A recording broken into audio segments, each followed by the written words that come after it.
রাজধানী সহ দেশের বিভিন্ন এলাকায় হামলা ভাঙচুরের দায় সরকার এড়াতে পারে না বলে মন্তব্য করেছেন বিএনপি মহাসচিব মির্জা ফখরুল ইসলাম আলমগীর।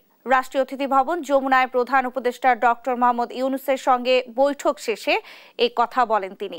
বৈঠকে দ্রুত সংস্কার শেষে নির্বাচন দাবিও করেন বিএনপি মহাসচিব।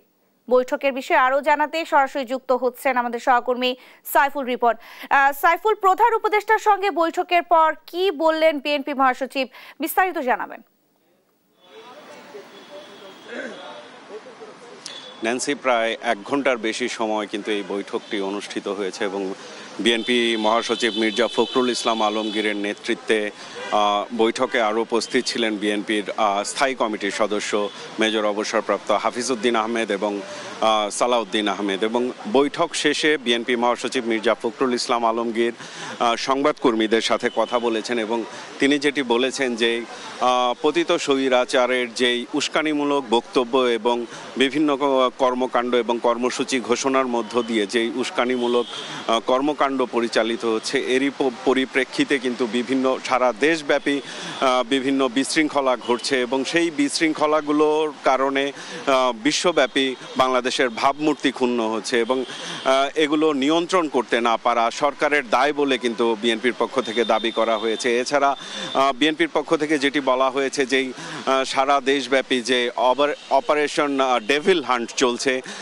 এর কারণে যেন কোনো নিরপরাধ মানুষ যাতে ভুক্তভোগী না হয় সেই বিষয়টি কিন্তু দাবি জানানো হয়েছে। এছাড়া দ্রব্যমূল্যের ঊর্ধ্বগতি এবং ব্যবসা বাণিজ্যের স্থবিরতা বিভিন্ন কারণে যেই পরিস্থিতি তৈরি হয়েছে, তার জন্য যে একটি রাজনৈতিক সরকার প্রয়োজন, ভোটে নির্বাচিত সরকার প্রয়োজন, সেই প্রয়োজনীয়তা তুলে ধরে কিন্তু ভোটকে অগ্রাধিকার দিয়ে যত দ্রুত সম্ভব সংস্কার করে ডিসেম্বরের মধ্যে নির্বাচনের দাবি জানানো হয়েছে বিএনপির পক্ষ থেকে। এবং বিএনপি মহাসচিব মির্জা ফখরুল ইসলাম আলমগীর যেটি বলেছেন যেই অন্তর্বর্তী সরকারের প্রধান উপদেষ্টা ডক্টর মোহাম্মদ ইউনূস আন্তরিকতার সাথে সেই বৈঠকে কথা বলেছেন তাদের সাথে এবং তিনি যেটি বলেছেন যে ডিসেম্বরের মধ্যে একটি নির্বাচন আয়োজনে তারা প্রয়োজনীয় উদ্যোগ নিচ্ছেন এমনটি কিন্তু আশ্বাস দিয়েছে বিএনপি প্রতিনিধি দলকে। এবং বিএনপি মহাসচিব মির্জা ফখরুল ইসলাম আলমগীরকে